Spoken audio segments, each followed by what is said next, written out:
Salut les Wonder Mamaronneuses, j'espère que vous allez bien. Aujourd'hui, je vous présente mon tuto Chaturanga.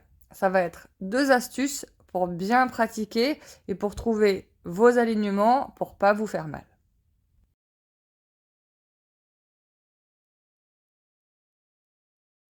Le Chaturanga, ça peut vite donner ça. 1-1. On reprend ensemble. Premier conseil que je te donne, c'est de garder les coudes bien le long de ton corps. Et pour ça, ici, tu as ce que j'appelle l'œil de ton coude. Je vais te demander de le garder bien vers l'avant. Donc pas les yeux des coudes face à face, sinon tu vas écarter les coudes sur les côtés. Tu gardes donc les plis de tes coudes orientés vers l'avant pour avoir bien les coudes qui vont plier le long du corps. Tu te mets en position, les yeux des coudes vers l'avant et tu plonges les coudes le long du corps. Là c'est ok. Tu peux finir par ton chien tête en haut sur une inspiration pour sortir de ta posture. Maintenant on prend un petit instant juste pour voir de quel matériel tu vas avoir besoin. Je te conseille 2 blocs ou 2 briques de lait, quelque chose qui soit à la hauteur de tes avant-bras. Et une sangle ou une ceinture que tu vas attacher, lacer à la largeur de tes épaules. Tu peux mettre pause le temps d'aller chercher ton matériel.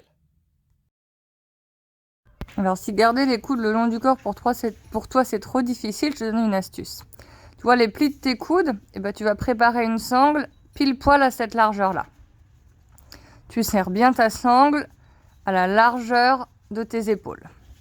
Tu viens la placer juste au-dessus des coudes et tu te remets en place. Là, tu es sûr qu'avec ta sangle, tu ne pourras pas écarter tes coudes. Je vais profiter de cette position pour faire un petit check alignement. Tes mains sont de la largeur de tes épaules. Tes doigts sont bien écartés dans le sol pour avoir une surface stable et solide. Tu gardes les coudes le long de ton corps. Tu as les talons qui tirent vers l'arrière. Le coccyx que tu emmènes vers tes talons, le pubis vers le sol. Tu as le regard vers l'avant. Les épaules vont être elles aussi propulsées vers l'avant et l'ensemble de ton corps est engagé. Les abdominaux sont contractés, le périnée est remonté, tes fesses sont serrées, tes cuisses sont serrées, tes mollets sont engagés, le dos, les épaules, l'ensemble du corps travaille. Tes épaules, il faut surtout pas que tu aies la sensation qu'elles s'affaissent vers le sol, que tu aies les omoplates qui resserrent le long de ta colonne vertébrale. Au contraire, tu pousses tes épaules vers le ciel, tu repousses avec tes mains dans le sol et t'imagines que tes omoplates, elles s'écartent en fait de la colonne vertébrale.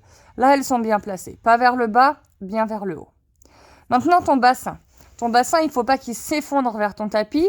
Pareil, il faut que tu le remontes vers le ciel avec le coccyx dirigé en direction de tes talons. Ton pubis vers l'avant, tes gainés, complètement toute ta ceinture abdominale. Pas vers le bas, bien vers le haut. Maintenant, tes talons. Tes talons, tu commences par les tirer vers l'arrière, en même temps que tu tires le sommet de ton crâne vers l'avant. Tu étires l'ensemble de ton corps en 2 directions opposées. Position de la tête. Quand tu vas descendre, tu regardes bien devant, pas vers le bas parce que tu vas t'affaisser. Maintenant que tu es en position avec tout ton corps engagé et étiré, tu propulses les pieds vers l'avant. Et là, tu peux plonger en Chaturanga. Tes coudes restent le long de ton corps. Et grâce à la sangle, tu as bien les épaules au même niveau que tes coudes, pas plus bas pour protéger tes épaules.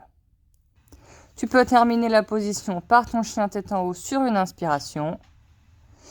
Expire, tu peux reposer les fesses sur les talons. Alors une autre astuce que je te propose ici avec tes blocs, la hauteur de ton bloc, c'est la hauteur de ton avant-bras. Positionne tes mains bien devant. Tu prépares ta position du Chaturanga. On garde tout ce qu'on avait dit avant, les talons vers l'arrière, le coccyx vers les talons, pubis vers l'avant, repousse tes épaules vers le ciel. Et là, tu peux plonger les coudes le long du corps. Tu as bien les épaules qui restent à hauteur de tes coudes. Tu peux finir par ton inspiration, chien tête en haut. Expire, tu peux sortir de la position. J'en profite pour te faire un rappel sur la position des mains qui est juste sous tes épaules, les doigts bien écartés au sol pour avoir une position solide et stable.